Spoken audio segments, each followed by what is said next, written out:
Hola a todos, ¿cómo están? Bienvenidos a esto que es Inspírate acá en la Agricultura 92.1 en Santiago y además en nuestras plataformas digitales en Agricultura TV y también en Zapping TV, canal 182. Así que nos pueden ver en todas partes. No puede decir que no sabe y no supo que Inspírate estaba al aire.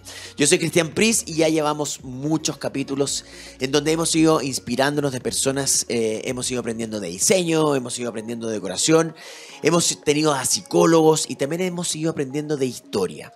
Y hoy día tengo una gran invitada que es de la casa, que tiene un programa acá en Agricultura, que ya también nos va a contar para que también la puedan oír. Ella es periodista, es historiadora, es directora de la Red Cultural de la Universidad Finisterra y es la gran Magdalena Mervilá. ¿Cómo estáis, Maida? Bienvenida, Inspírate. Muy bien, Cristian, gracias por la invitación. Me siento honrada porque sé qué quieres que te diga, la inspiración de tu programa es lo máximo. O sea, es que en verdad la estética, la belleza, el mundo sin belleza sería... La verdad es que valdría poco la pena. ¿No es cierto? Yo opino, y la belleza no es solamente una belleza física, hay belleza en todas las cosas. ¿No? Hay belleza en la naturaleza, de repente en un picnic, en el aire libre puede ser una belleza, una conversación, una música. Las artes en general nos inspiran la belleza, ¿no? Por supuesto, o sea, la belleza lo que hace es ensalzarte las emociones, los sentidos y hacerte sentir que lo más importante es que estáis vivos. O sea, sin belleza yo creo que uno como que se apaga y un poco se muere el alma. Oye, tú sabes que, Maida, existen estudios que demuestran, que lo he dicho antes en el programa, que un 40% de la felicidad de las personas depende del lugar donde viven y tiene que ver con la belleza, y esa belleza obviamente que es subjetiva, es a los ojos y a la realidad socioeconómica de cada persona. Entonces, si yo me siento feliz y me siento pleno y siento que mi entorno y mi espacio es bello, obviamente me va a repercutir en mi día a día y en mi felicidad. Sin duda. Y yo a eso le agregaría, fíjate que porque, claro, tú dices es subjetivo porque cada uno va a darle su carisma, su impronta a su espacio, porque eso implica poseer, no solo ponerle un nombre, porque hay veces que uno le pone hasta el nombre a la casa, sí, al auto, al perro sin duda, a los hijos, pero eso es poseer. Pero cuando uno le da una impronta, por más que uno diga, porque no se trata de cantidad de recursos, se trata de que sea personal. Y entonces cada cosa cuenta parte porque nosotros somos personas con biografía y esa biografía se plasma en todos los lugares donde uno habita, de cómo uno se viste, cómo uno... Y esto es lo que uno va dejando impronta y eso es lo que uno siente orgullo. Por eso cualquier cosa que es un detalle que a uno le gusta, que a lo mejor no tiene un valor económico importante, pero que tiene un sentido significativo para uno, pasa a ser bello porque recordar es volver a sentir un momento y por eso tiene un lugar especial en tu casa. Totalmente, y que eso es diste en el clavo. A mi parecer, creo que la casa tiene que contar tu historia. Así como tú me dijiste, también del vestirme tiene que contar mi historia. Y esto no es que se nos ocurra a nosotros. La gente de repente dice que esta cosa del boom, del diseño y la decoración, que está hoy día más boom que nunca, gracias a Dios también, porque así estoy con P que puedo pagar el colegio de los niños. Esta cosa viene años y años y años atrás, y aprovechando que eres historiadora, Maida, me encantaría que conversemos durante esta conversación, valga la redundancia, sobre diseño, sobre historia, sobre épocas del año, a lo mejor que hayan influido en el diseño y la decoración. Cuéntanos, pues, Maida, ¿desde dónde tú crees que parte esta cosa? Uy, no, yo creo que parte pero del principio. O sea, a ver, siempre tenemos hoy día una soberbia del siglo XXI de creer que somos mucho mejores porque tenemos WhatsApp. Pero la verdad es que el hombre es inteligentísimo desde la caverna. Y de hecho los de la caverna eran más inteligentes que nosotros porque con muchas menos herramientas y muchas menos posibilidades, digamos, porque el hombre inventa herramientas. Total. Y las herramientas son extensión de nuestros sentidos. O sea, si tú pensáis, la pala es una extensión de tu mano, el lápiz es una extensión de tu mano, el auto es una extensión de tu cuerpo y por eso nosotros hablamos y decimos no quepo por aquí. ¿Quién no cabe? Tenías razón. El auto, no, eres tú, porque eres Tenías tú. razón. Claro, entonces, el hombre inventa herramientas y eso ya es brillante. Entonces, solucionaban los de la caverna problemas con herramientas mucho menos sofisticadas las de hoy día, problemas mucho más complejos que nosotros. Pero junto con eso, inventar herramientas, siempre nace. Nosotros somos animales musicales. ¿Ya? El hombre, porque si tú miras, somos la única especie no determinada por su naturaleza.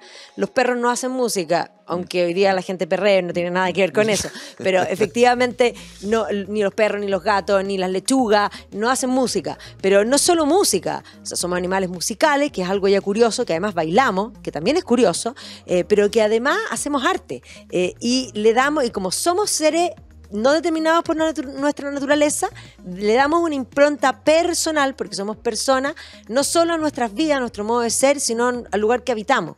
Y entonces, claro, si tú piensas en la caverna, no había lenguaje, todavía, ya el lenguaje lo inventan, ya es otra cosa sorprendente. Esa gente inventó el lenguaje. Impactante. ¡Wow! Impresionante. Pero además inventó el arte.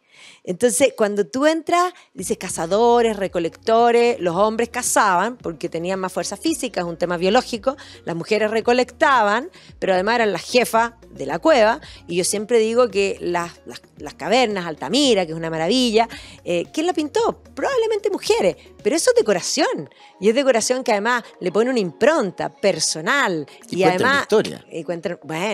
Cuentan una historia, porque nosotros, en el momento en que aparece el lenguaje, nosotros somos storytellers, nosotros contamos historias. O sea, uno llega a un lugar, te encontrás con un amigo y le decís, te morís lo que me pasó, y empezáis, bla, bla.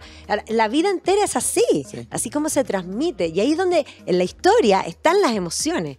Entonces, cuando tú cuentas una historia en tu casa, esa casa es emocional y esa casa es viva. Y eso sí es verdad que tú puedes decir habitar un espacio. No tiene nada que ver con lo que dicen hoy día, habitar un cargo. Los cargos no se habitan.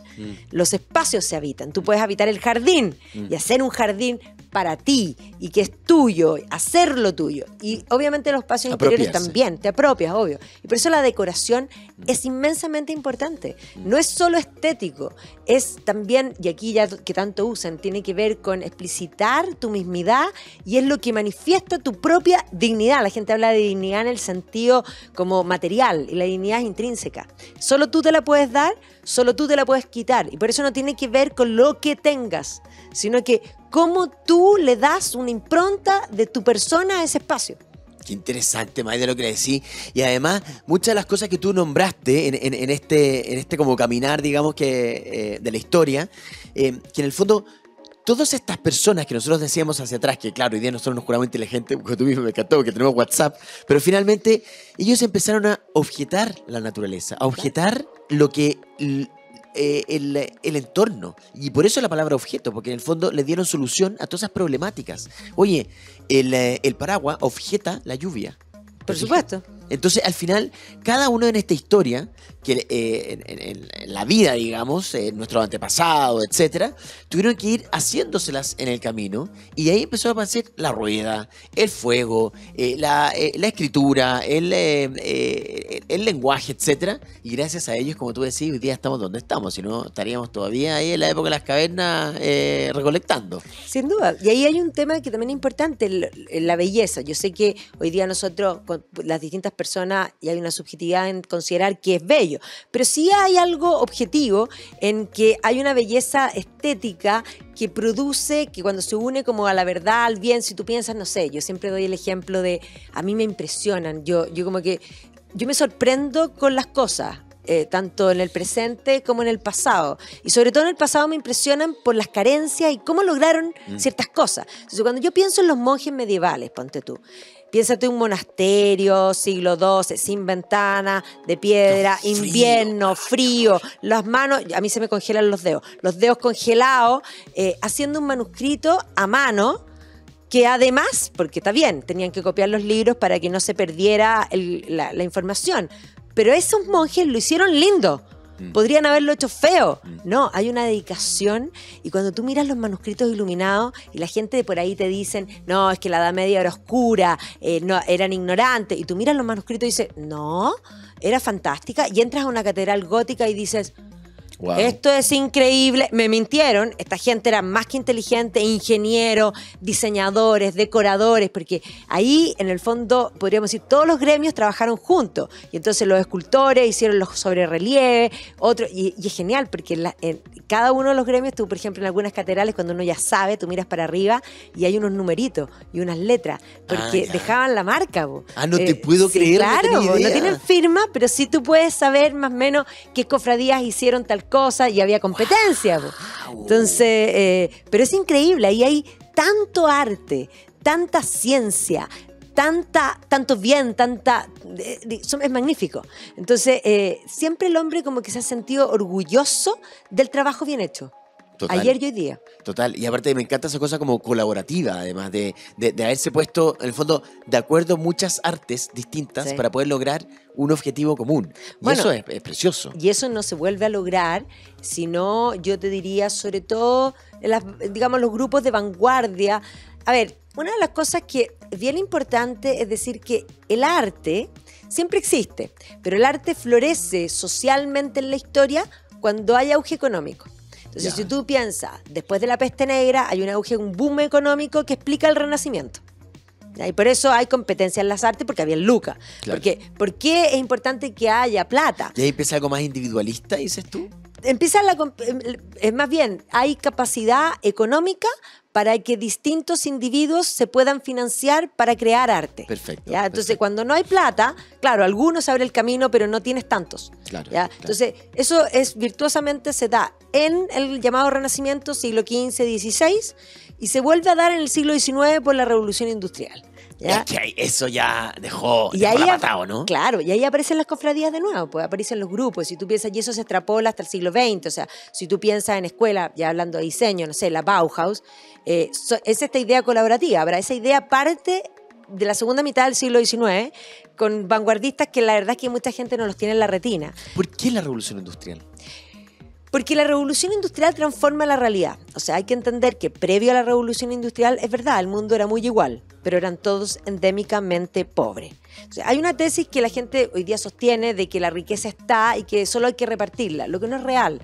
Si uno mira la capacidad productiva en la historia, en un gráfico, es plano en la historia hasta el siglo XVIII. O sea, cuando se crea la máquina de vapor y se aplica a los transportes y a la industria, se genera un crecimiento exponencial de la producción, ¿ya? Y eso va a implicar que va a transformar la realidad. Entonces, esta transformación de la realidad, bueno, económicamente, evidentemente va a ser muy importante, pero también va a crear muchas cosas que son las que nos gustan, porque todos hoy día cuando hablan de la revolución industrial hablan de explotación, capitalismo, cuestión social, que de acuerdo, va a haber un colateral no deseado que se llama cuestión social, pero hay que entender que antes eran todos pobres.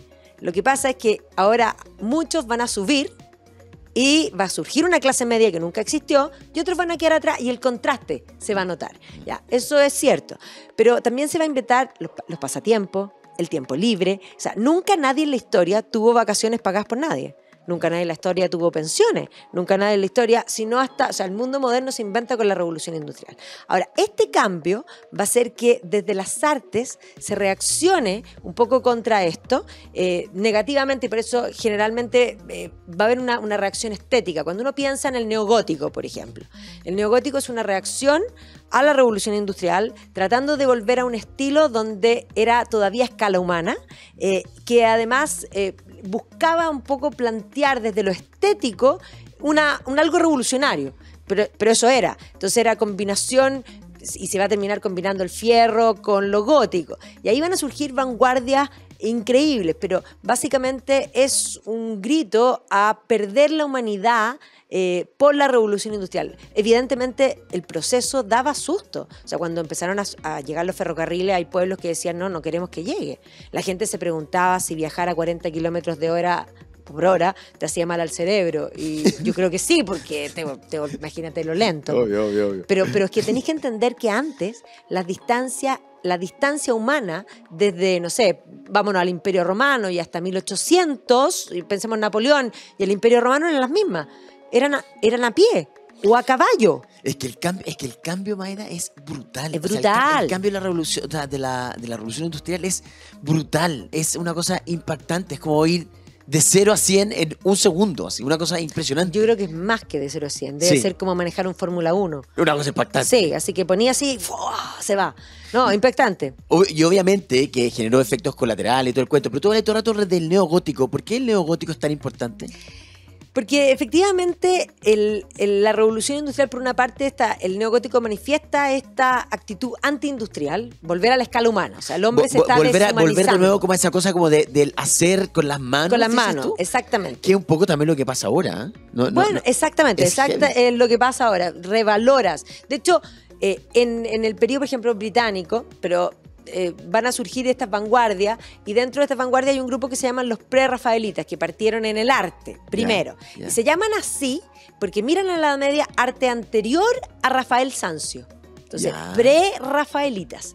Y de esa estética, porque ellos en realidad duraron 5 minutos y medio unidos, porque se forman en 1848 y ya para el 50 están separados y van a tener carreras separadas, pero sí van a dejar una estética. Entonces, cuando uno habla de los prerrafaelitas hoy día, por ejemplo, si Christie's o Sotheby's hace un remate de prerrafaelites que hoy están súper de moda, y están de moda gracias, bueno, entre otras cosas, a Robert Plant, y a varios coleccionistas que han puesto el arte prerrafaelita de moda. Claro, pero si tú pensáis en la década del 70, un prerrafaelita lo comprabas por nada. Y hoy día valen petrodólares. Claro. Bueno, pero en fin. Pero claro, entonces esa estética queda. Entonces el prerrafaelismo, aunque parte el 48, se extiende todo el siglo XIX, y en el caso británico, donde el romanticismo dura más tiempo, hasta también comienzos del siglo XX. Entonces, del prerrafaelismo se va a pasar en arte a, podríamos decir, el simbolismo, el movimiento estético. Y ese movimiento estético va a centrar, porque también tiene que ver con los cambios filosóficos, de perder a Dios. Entonces, cuando tú pierdes a Dios, pierdes la certeza además de la verdad, no te va quedando nada excepto la belleza. Entonces ellos van a... Sí, pues, entonces se van a aferrar a la belleza. Entonces, por eso hay tanta decoración. El siglo XIX no es minimalista, es maximalista. Claro. Entonces hay que habitar todos los espacios. Como el Horroris Vacui, así. Exacto. Horroris Vacui. Sí. Y tiene que ver con eso, porque el periodo anterior tenía la certeza de que Dios estaba, y Dios es la verdad. Es ese concepto. Pero cuando la verdad no existe y el hombre deja de creer en Dios, como dice Chesterton, cree en cualquier cosa. Entonces, filosóficamente, ese caos se manifiesta estéticamente. No, es que Mayda, es que es impresionante. Me encanta cómo la historia va influenciando, pero de manera directa, inmediatamente, en la reacción de las artes, de la decoración, del diseño y de cómo nosotros nos comportamos como sociedad. Espérate, que está demasiado interesante la conversa. Nos vamos a una pausa y volvemos hablando con la Mayda de esto, de la historia del diseño y la historia del arte acá en Inspírate. ¿Qué tipo de aventura querés vivir? ¿Rexton, Corando, Muso, Muso Grand o Tivoli? Con más de 67 años en el mercado, say yes a tu nuevo Sangyong en sangyong.cl. Toda aventura tiene un punto de partida. Say yes a una nueva aventura en tu vida. Say yes a los modelos 2022 de Sangyong. La seguridad de Corando, la grandeza de Rexton, el estilo de Tivoli, la potencia de Muso y Muso Grand para aventuras más exigentes. Say yes a tu nuevo Sangyong en sangyong.cl. Sangyong, the road to adventure. Te invitamos a conocer la cocina más grande de Chile, kitchencenter.cl, donde podrás inspirarte con una mayor variedad de productos en un solo lugar. Te esperamos en kitchencenter.cl. La vida está llena de momentos y la cocina es el lugar donde muchos de ellos ocurren. Es donde compartimos, nos divertimos y dejamos fluir toda nuestra energía, o la recargamos de creatividad. Es por eso que en Kitchen Center disfrutamos cocinando simplemente porque nos gusta lo que pasa cuando eso ocurre. Llegamos con vanguardia, tecnología e innovación para acompañarte en la experiencia de cocinar. Kitchen Center, tu cocina, nuestra inspiración. Ya estamos de vuelta acá en Inspírate conversando con la Magdalena Mervilá y estamos, yo estoy en las nubes, en llamas, inspirado con el tema de la historia del diseño y la decoración. Aparte que la Magda sabe mucho y tú tienes un programa acá en la radio. ¿Cómo se llama tu programa? Tengo 2 programas, uno que se llama Viajando en el Tiempo, que con la Bárbara Bustamante hablamos de historia y nos vamos de viaje. Tenemos la máquina del tiempo, Cristian. Nosotros ponemos la máquina del tiempo y nos vamos a algún lugar y ahí conversamos de ese tema. Entonces, es un viaje. ¿Y ese programa va qué días acá en la agricultura? Los domingos a la hora del almuerzo, pero se repite en la noche y estamos también en la agricultura. Hoy día usted tiene que quedarse en la radio y ver a la hora del almuerzo a las 2 de la tarde el programa de la Mayda. Exactamente. Así que mientras la gente hace el aperitivo, nos puede escuchar. Eso. Es buena idea. ¿Y el otro programa? Y el otro programa se llama Contexto, y que es un programa político, pero en realidad es un programa para dar contexto, donde hablamos de la contingencia, pero con un sentido hacia atrás para poder comprender. No me quedo, no está anclado en el presente, sino que está buscando tratar de comprender las cosas. Muy bueno, tiene todo que ver con lo que estamos hablando recién. Todo comportamiento social o todo lo que está pasando en la sociedad tiene repercusiones en el día a día, tiene repercusiones en lo que está pasando. No todo es porque sí. Las cosas no son porque así es la vida. Y ahí estábamos en el maximalismo y en esta cosa del horror is backwards. Esta es como la época del, como todo atiborrado, todo lleno de cosas, todo como ¿cómo decirlo? El rocoquiento, como todo rocoquiento. Claro, a ver, lo que pasa es que tú vienes de un siglo XVIII que, a ver, volvamos al concepto de Dios. Cuando en el fondo Dios deja de ser lo más importante durante el racionalismo, la arquitectura y el diseño va a pasar, el racionalismo va a considerar que el hombre es más importante, va a empezar a ensalzar al hombre. O sea, si tú piensas en Versalles es... Claro, parte siendo el coto de casa Luis XIII, pero lo termina Luis XIV.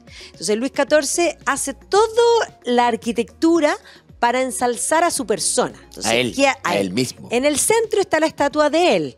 Detrás de la estatua está su habitación. Y todo es simétrico. O sea, el poder de la matemática. El hombre controla la naturaleza. El jardín también es recortado, todo controlado. En 50 años después, y en un costado se hace la capilla. Lo que queda claro que Dios pasó a segundo plano. Si vas al interior, lo que él quiere mostrar, porque el arte y la política, sobre todo el arte del poder, siempre está relacionado. Él quiere mostrar grandeza. Él es el rey sol, él acumula todos los poderes y por lo tanto el dorado tiene que ver con eso, ¿ya? Pero no solo eso, sino que en el interior están los cuadros con sus batallas, es una oda a mí, yo, y además, bueno, Bernini trabajaba para él, así que las esculturas son una cosa impresionante. Pero claro, hay mucho dorado, las lámparas que son increíbles, y el concepto, pero igual los espacios todavía son espacios grandes donde hay ciertos todavía vacíos. El siglo XIX, final del siglo XIX, va a ser mucho más horroris vacuus que eso. Ahora, ese barroco va a terminar reornamentándose en lo que es rococó, sobre todo en el barroco que es el de la contrarreforma, porque el barroco va a marcar un arte religioso en Italia y en España, y España con la conquista de América va a hacer una mixtura entre lo que es Latinoamérica y lo que era este arte, y ahí viene este rococó florido, que es una cosa que uno dice, wow, ¿qué es esto? Sí. Una cosa, pero claro, el siglo XIX, que ya es industrial, abiertamente industrial, porque comienza a finales del siglo XVIII, pero ya el siglo XIX es industrial. Pensemos que la década de 1840 comienzan los ferrocarriles. La segunda mitad del siglo XIX ya es todo industrial. Empiezan a cambiar las ciudades, comienzan a aparecer las chimeneas humeantes y que no son estéticas. Y entonces este movimiento reaccionario que mira a la Edad Media empieza a buscar inspiraciones, ¿viste? También se inspiraron. Mira, desde ahí nos copiaron. Te copiaron. Exacto. Sí. Y entonces ellos, como miran la Edad Media, se van a inspirar en los mitos, porque además el siglo XVIII, como deja de lado a Dios, el siglo XIX trata de volver a ser religioso. No quiere decir que ortodoxo, pero sí religioso. La cosa va y viene. La cosa va y viene. Entonces, claro, ellos se van a inspirar en los mitos, ponte tú, germanos, en los mitos celtas. Entonces, te voy a dar dos ejemplos puntuales, que además que, o sea, ojalá los visiten alguna vez porque es increíble. Yo lloré, porque yo me dedico al mundo germano, al mundo celta, a mí me encanta la Edad Media, me encanta el siglo XIX, por lo mismo, porque está en el fondo neomedievalismo.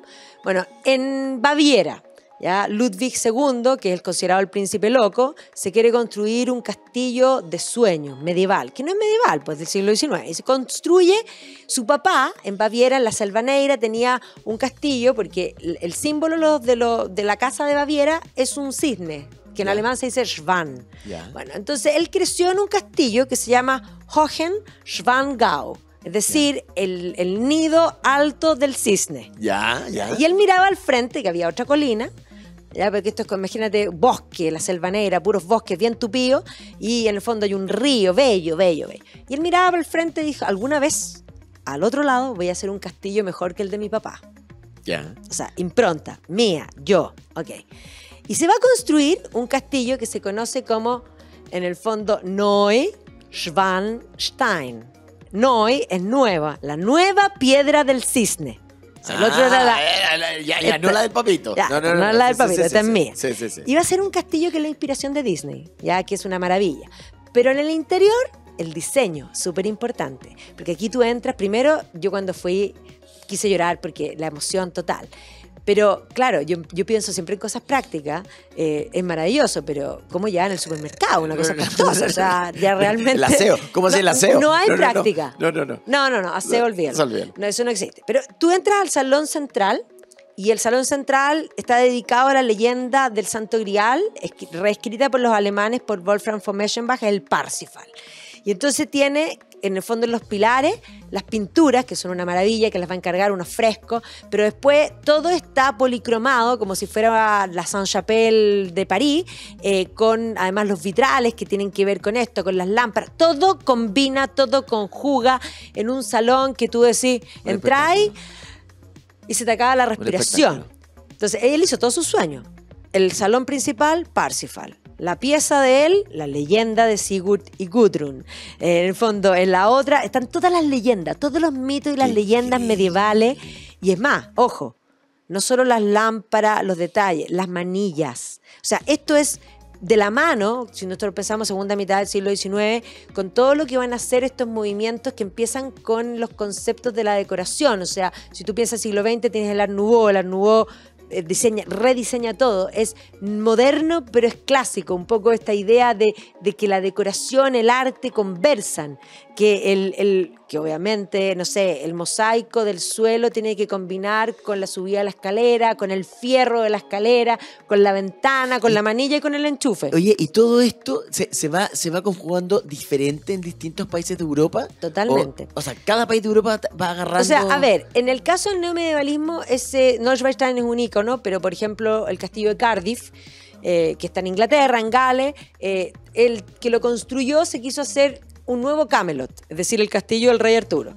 Y tiene mucha similitud en los interiores, o sea, hay una copia, hay una inspiración, pero tiene una mismidad distinta. Qué salvaje el egocentrismo de los reyes, una cosa impactante, ¿no? Y ojo, que el de Gales no es un rey, es un señor millonario, punto. ¿Ya? O sea, la aspiración de querer ser, pertenecer. Sí, el de Baviera es rey. Pero, por ejemplo, cuando tú lo llevas al Art Nouveau, el Art Nouveau es, ya, ok, volvimos a lo medieval. Ya, de ahí viene el tema. Volvimos a lo medieval, pero esto se ve muy parecido adelante. Vamos a hacer algo moderno, pero que se vea clásico y que sea distinto, y surge el Art Nouveau. Pero el Art Nouveau sí, se manifiesta distinto en distintos lugares. Entonces, por una parte, en Alemania y hacia el mundo báltico, surge lo que es la Jugendstil, que efectivamente tiene un estilo, o sea, en Berlín queda muy poco, porque Berlín lo bombardearon entero, pero queda. Pero si tú te vas, no sé, a Letonia, Riga... es una cosa impresionante. Pero si tú ese mismo Art Nouveau lo ves en Bélgica, tiene una impronta personal de figuras específicas que, no sé, se manifiestan en la Casa Tassel, que van a darle al Art Nouveau belga su carisma. Si tú lo llevas a Barcelona, te encuentras ya con una figura específica, porque en Bélgica hay varios con nombre, pero son varios. Pero en Barcelona es Gaudí. O sea, tú dices Gaudí, Barcelona, y Gaudí, ojo, lo que hace es algo increíble, porque lo que hace Gaudí es tomar el Art Nouveau, que básicamente... aunque se aleja del arte sacro, porque se va al arte mundano, va a las casas. Bueno, Gaudí conjuga lo que es el arte sacro con el arte moderno. Y bueno, la culminación es la Sagrada Familia, pero no es solo la Sagrada Familia. No, hizo muchas cosas más. La Casa Batlló, la Casa Milá, etcétera. O sea, claro, pero en arte sacro, por ejemplo, participó en la Catedral de Mallorca, que es gótica, pero él la reformó y en el fondo él estudió mucho el gótico. Ahora, también de la mitad del siglo XIX hay varios arquitectos, por ejemplo, uno que es como del periodo, digamos, de neogótico tal, que se llama August Pugin, y que él no es arquitecto, él es diseñador directamente, pero es arquitecto y diseñador. Y él se va a ganar, o sea, él va a empezar a estudiar el gótico, ¿ya? Y se va a enamorar del gótico. Y estudiando el gótico se va a hacer católico por estudiar el gótico. Y va a llegar a la conclusión que el único arte digno de lo sacro es el gótico. Y entonces él además va a ganarse el concurso junto con Charles Barry para hacer The House of Parliament. O sea, The House of Parliament es un proyecto de Sir Charles Barry, pero toda la decoración exterior e interior la hace Augusto Pugin. Y Pugin hace todo, porque no es solamente la decoración del Big Ben. No. en los salones, las alfombras, Se metió en todo. todo. Los muebles. En todo. O sea, Cristian, yo quiero todos esos muebles. Yo cada vez que voy a House of Parliament digo, yo quiero esa mesa. Y es más, es como, ¿quién me hace esta mesa? Sí, es imposible. No, Pugin, y además Pugin hace muchas cosas para Pero de un terceros. nivel de detalle, de una belleza, pero impactante. Impactante. Pero eso es muy grande. Pero él se hace en Margate, en la playa, una casa para él. Y la casa de Pugin, ahí está el alma de Pugin. Tú entras y querés llorar. Querés llorar porque es una cosa que tú decís, porque además es más pequeño, es más sencillo, es realmente él, ahí está él, porque obviamente que cuando él hace la decoración para el Parlamento tiene que pensar en el poder político. Total. Y tiene que transmitir ciertas cosas, los símbolos van para allá, pero en su casa no, en su casa es él. Y entonces, pero además es chica, yo ahí podría vivir. Ah, ¿en serio? Tú también. Ah, La verdad encantaría. es bella. Me encantaría. Y eso mismo pasa pues, tú con mi gran amado, porque a mí me gustan mucho todos estos personajes, pero por ejemplo, bueno, yo soy una fanática y varios lo saben de William Morris, o sea, mal, a mí William Morris encuentro que es el nivel estético. No, pero la además, estética de William Morris es impresionante. Impresionante. Pero además él Tienen que traduce- buscarlo, los que no los conocen, googleen William Morris. De verdad que es impresionante. Es que la yo creo que ahora estética. varios lo conocen porque se ha puesto harto de moda, porque incluso H&M sacó una línea con patents de William Morris, yo me los compré todos, los diseños eran feos, sí, pero no importa, la tela ya estaba y ahí se podía hacer cosas, pero hoy día como que está más de moda. Como ¿Quién que es William Morris? Para que la gente que no sepa. William Morris, podríamos decir, es la segunda camada de pre-Rafaelita. En el fondo, cuando los pre-Rafaelitas estaban trabajando, uno de ellos, Dante Gabriel Rossetti, van a llegar dos jovencitos que venían de la Universidad de Oxford. Uno era William Morris, el otro era Edward Burne-Jones, que eran amigos. William Morris era bien millonario, por lo tanto, siempre patrocinó a Burne-Jones porque vio en él talento. Y él lo que quería era cambiar el mundo. Entonces, primero, para cambiar el mundo, era empilado, era de esas personas que tienen iniciativa y que se le ocurren ideas, estaba inspirado constantemente. Y entonces él dice, cambiemos el mundo, hagámonos monjes, cáchate. ¿Qué? Sí, hagámonos monjes. Y Burne-Jones, que lo seguía para todas partes, Dijo, dice, bueno, ya, bueno, hagámonos ya hagámonos. monjes. Entonces, después de un rato dijo, no hagamos monjes. Cambiemos el mundo desde la belleza. Ya. Ya, entonces él había sabido de Rossetti y empezaron a ayudar a Rossetti. Entonces ahí tomaron como la fuente de inspiración.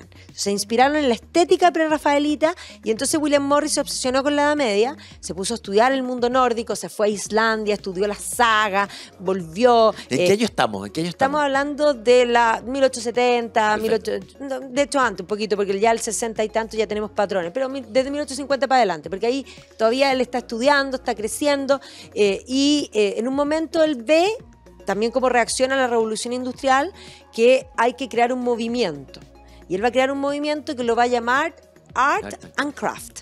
¿Ya? Entonces, arte y artesanía, dignificar el trabajo manual. Volver de nuevo al origen. Al origen. Y todo en contra de la revolución industrial. Exactamente. Y va a crear una compañía que se llama Morris & Company, específicamente para ayudar a Burne-Jones, porque Burne-Jones no tenía ni uno, pero era talentoso. Ya. Pero además era enfermizo. Entonces, la verdad es que siempre lo financió William Morris. Pero esto que lo financiara el amigo, para que no se sintiera mal, porque el otro se sentía mal, lo que hace él es crear la compañía y contratar a Burne-Jones para que le haga los diseños.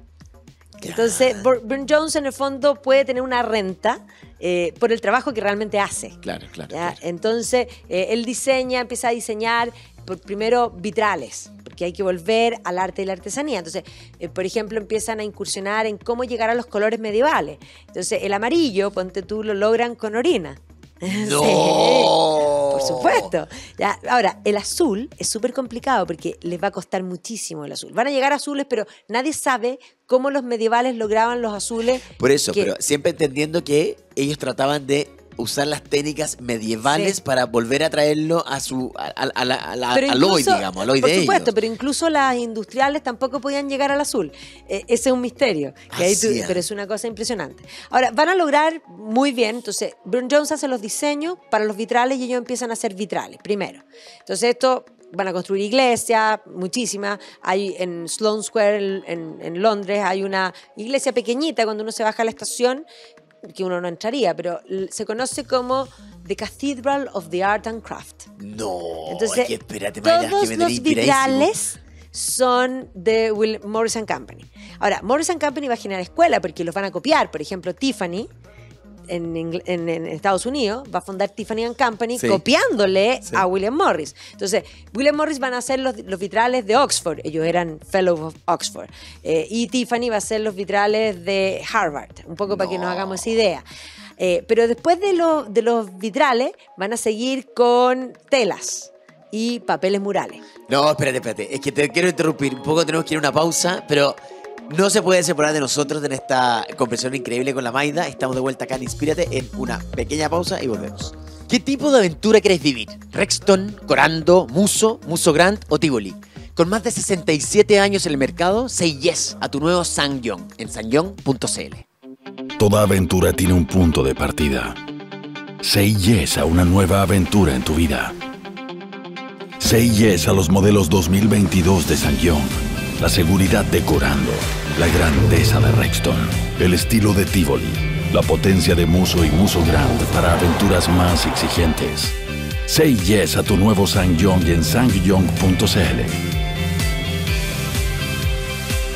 SsangYong, the road to adventure. Te invitamos a conocer la cocina más grande de Chile, kitchencenter.cl, donde podrás inspirarte con una mayor variedad de productos en un solo lugar. Te esperamos en kitchencenter.cl. La vida está llena de momentos y la cocina es el lugar donde muchos de ellos ocurren. Es donde compartimos, nos divertimos y dejamos fluir toda nuestra energía o la recargamos de creatividad. Es por eso que en Kitchen Center disfrutamos cocinando simplemente porque nos gusta lo que pasa cuando eso ocurre. Llegamos con vanguardia, tecnología e innovación para acompañarte en la experiencia de cocinar. Kitchen Center, tu cocina, nuestra inspiración. Ya estamos de vuelta acá en Inspírate conversando con la Maida, que la tuve que interrumpir para ir a una pausa. Sigamos, Maida. Pero quedamos precisamente en que yo te dije que estaban haciendo tela y papeles murales. Sí. Ya. Y bueno, yo tengo una obsesión con eso. Tú sabes que esto ya es... Yo tan obsesionada de repente vi que estaban haciendo de nuevo los papeles murales de William Morris. Ahora. Sí, ya los hacen. Sí. Y yo me fui a Londres y llené una maleta de papeles murales y llegué a mi casa y mi marido me mira y me dice... ¿Qué es esto? No, espérate, nadie, solo tú te puedes traer una maleta, pagar una... Porque la gente no sabe, la gente piensa que tú, si tienes sobrepeso, te van a... O sea, no conviene nunca el sobrepeso. No, siempre conviene una maleta extra. Exacto. Sí, una oye, la Maida extra, que es viajada, además que hace viajes grupales, sabe lo que está diciendo. Pero una maleta extra no es tan caro. Si tú que te compráis los papeles murales y te los querís mandar por DHL, te sale carísimo. Pero si te compráis tú la maleta extra, no. Entonces, claro, yo llegué con los papeles... Tip de viaje. Tip de viaje, Ya. Exactamente. Y bueno, llegué con los papeles murales para el comedor, para el living de mi casa, que todavía no lo estábamos construyendo. Y en general la estética de los papeles murales de William Morris son muy florales, son muy orgánicos. Es que son medievales. O sea, si tú... Por eso, se inspiran... Nuevamente, en lo medieval y en la naturaleza. Claro, entonces, porque los medievales se inspiran en la naturaleza. Si tú agarras un manuscrito, y por eso yo quise hablar de lo gótico, del gótico real, porque, digamos, originario, porque tú agarras un manuscrito y en los bordes hay siempre adornos florales. Entonces, esos adornos florales, esa inspiración es la que va a tomar Morris. Morris también va a tener una imprenta que se llama, o sea, una editorial que se llama Kelmscott Press. Yeah. Pero él sí va a hacer libros impresos, pero los va a hacer impresos, pero los va a hacer floridos. O sea, los va a hacer con todas las orillas como si fueran manuscritos medievales, pero en un color, sin iluminación de color. Perfecto. Sin ponerle el doré y los colores, en fin, pero son una belleza. ¿Ya? Y ahí va a empezar a contratar también gente que le hace las litografías. Y ahí Burne Jones también va a participar. ¿Ya? Entonces, va a ser, en el fondo, porque él tiene un interés en la cultura en general, en la historia, en el arte, en dignificar, que el arte dignifica, que la belleza es lo único que nos queda en este mundo que hemos perdido. Entonces, él quiere llevar la belleza a las casas de los victorianos. Estos victorianos que además surgió una clase media, que ahora tiene dinero y que además la clase media siempre aspira a seguir al Okay. Yo te mencioné este industrial que se hace en Cardiff, este castillo, que Sí. puede financiar lo que quiera. Okay. Pero tú, una persona de clase media, no puede financiar lo que quiera. Pero William Morris va a tener los papeles murales. O sea, usted puede poner un papel mural en su casa. Pero no solo eso, esto se va a llevar incluso a los pianos, por ejemplo. Empezó a democratizar el cuento. Absoluta. Empezó a democratizar la belleza medieval al hoy, digamos, al hoy de la época. A las personas comunes también, pero aunque sus clientes van a ser muchísimos, podríamos decir, de gente que tenía mucha plata, porque Morris va a ser además un ardiente y no solamente, podríamos decir, una persona que va a estar inmiscuido en todo el tema del socialismo, que el socialismo británico es un socialismo estético, que le debe mucho más a John Ruskin que a Karl Marx.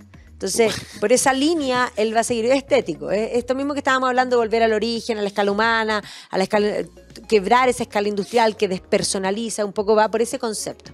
Pero claro, él va a tener y va a vender, va a tener una tienda en Oxford Street, donde le va a vender a toda la gente de bien, pero también a la gente de clase media, porque los papeles se imprimen. Claro. Se imprimen, pero se dibujan. Claro, a mano. Claro. ¿Ya? Entonces, si tú compras un papel hoy día, que los hace Sanders, los papeles generalmente son lisos. ¿Ya? Estos papeles tienen un poquito textura, o más bien sobre relieve, de como las pinturas que están. Entonces, tiene una cosa que incluso eso hace que tenga profundidad. Claro. Más tridimensional el cuento. Exactamente. Entonces, hay patrones muy lindos, porque además después vamos a ver que sus hijas también van a trabajar, porque Morris & Company va a tener, claro, hay diseños de Burne-Jones, pero hay diseños de otros diseñadores que van a trabajar para Morris & Company, que le hacen propuestas, y Morris es el que dice, ya, este sí, este no, él como que va a dirigir. Oye, y esta estética de William Morris se empezó a apoderar, ¿no es cierto?, de una gran masa de la población. ¿Y qué pasó después? ¿Que se murió esa estética de William Morris o esa estética de William Morris sigue vigente? Yo te diría que las cosas van y vienen, como dijiste tú. Efectivamente, final del siglo XIX, comienzo del siglo XX, esto va a estar muy presente, incluido el Art Nouveau, porque el Art Nouveau va a tomar de Morris, y muchos a veces hablan que Morris ya es parte de este Art Nouveau, aunque es, porque de hecho en sus muebles, él diseña muebles también, es mucho más moderno que medieval. Entonces, sí. Él mismo también empezó a evolucionar. Pero siempre manteniendo una estética que un poco sí le hace un guiño al mundo medieval, pero en realidad no es medieval, es moderno. Por eso podríamos decir es Art Nouveau.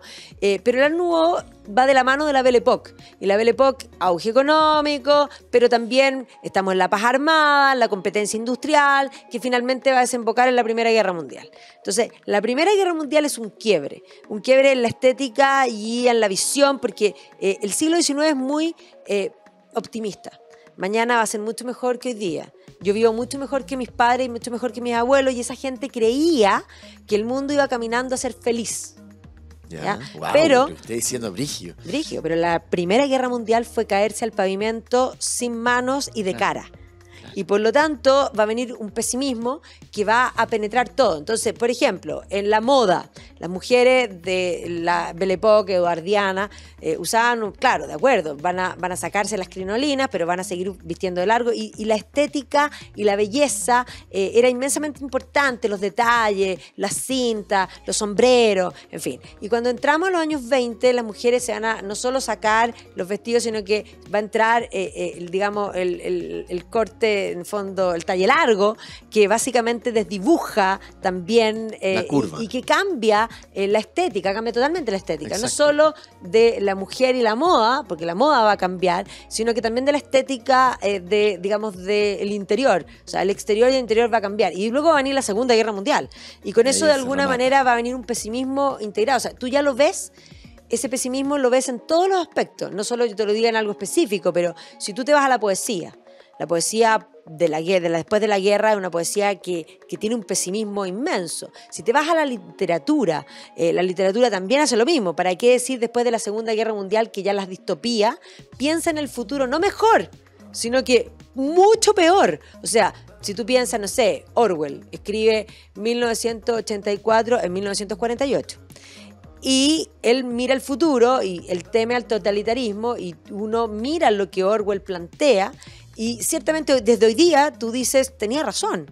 Eso que él escribió es lo que vemos hoy día. O sea, se empieza a ver como con más realidad un poco que el hombre produce cosas buenas, pero también cosas malas. Y eso también cambia toda la estética. Y por eso, en el fondo, esto se abandona. Pero hoy día ha vuelto a estar muy de moda. También tiene que ver, y esta moda también se manifiesta no solo en el diseño. O sea, si tú ves, por ejemplo, Netflix, ¿qué series están de moda? ¿ya? Sí, pues. Y ojo, que esto es Tolkien. O sea, Tolkien escribe El Señor de los Anillos en la década del 50, pero se hace famoso en la década del 70, y eso incluso cambia hasta la música. Porque la música, por ejemplo, si tú hablas de grupos, por ejemplo, mi grupo favorito es Marillion, ¿ya? Y evidentemente ahí hay una inspiración, y el nombre viene del Silmarillion, esta idea como del rock fusión, que podríamos decir, que empieza a cambiar, cambia la música, ¿ya?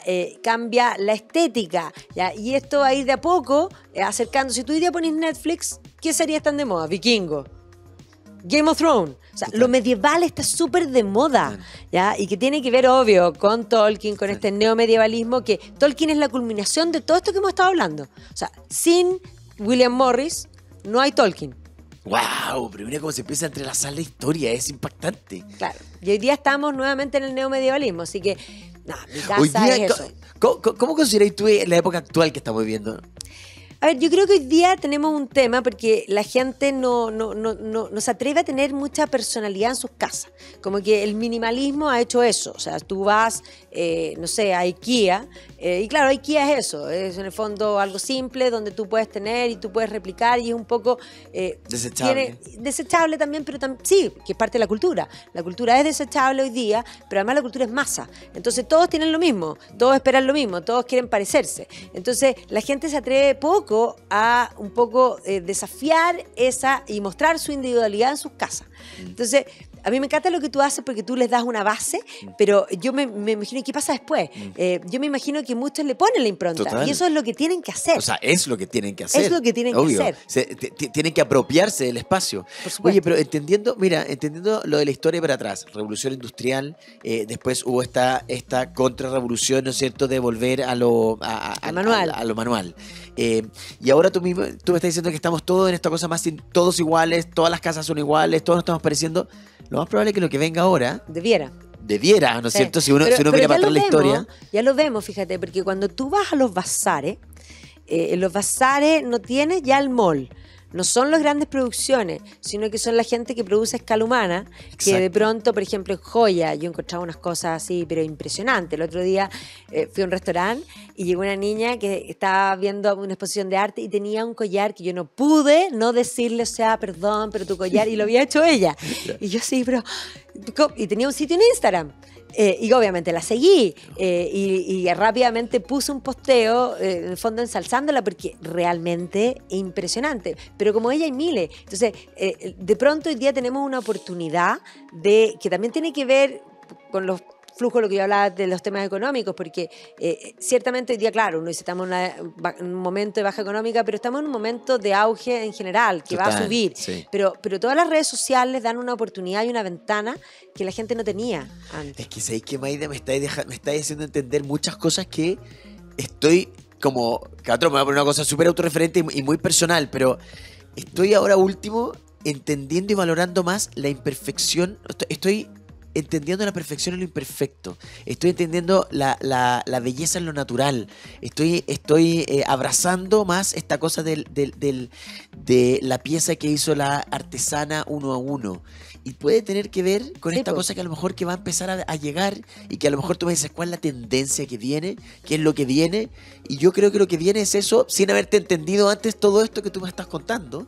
Pero yo estoy seguro que lo que viene ahora es esto de nuevo, es volver a lo natural, volver a lo simple, volver a la cosa hecha a mano, volver bueno, al abrazo, a lo mejor a la comida hecha en casa. Absolutamente. Y ojo que puede no ser tan simple, ¿no? Porque, por ejemplo, yo el otro día en un matrimonio, también, una niña me dice, yo hago lámparas. Ah, ya, y me las mostró por Instagram. Y ella hace lámparas, que te las voy a mostrar porque yo pensé al tiro en ti. ¿Qué? Unas lámparas increíbles, pero además unas lámparas de concha que tienen un trabajo que son muchas horas, hombre, pero lo que hace ella, la inspiración son las lámparas del siglo XIX de lágrima y XVIII de lágrima, pero en vez de lágrimas de cristal, ella usa concha, que ahora, la cantidad, yo digo, cuántas Wow. horas hombres tiene, porque Wow. primero tenéis que buscar todos Sí. esos materiales, que probablemente podráis comprar en algunas partes, pero además tenéis que seleccionarlos, porque como la naturaleza no es perfecta, como dices tú, y ninguna concha es igual a la otra, a diferencia del cristal, que son todos iguales, Sí, pues. a menos que los hagas a mano y sean gotas que cae el vidrio Claro, y que como el de entonces son Murano, desiguales. sí, claro. Exacto, que eso es una cosa Sí, impresionante. es una cosa O sea, importante, yo fui a importante. Murano y cuando No, no, soplaron impactante. el vidrio yo estaba Impactante. así, estoy en éxtasis. Claro, que no tiene que ver con que me guste o no me guste. Es una cosa impactante. Da lo mismo Impactante. si te gusta o no te gusta. Es impactante. Impactante.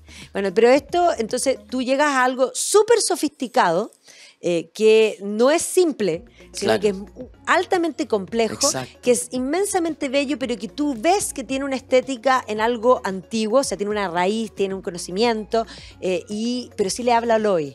Oye, es que, bello. Magda, lo he pasado impresionante. Estamos llegando al final del programa, nos quedan un par de minutos nomás.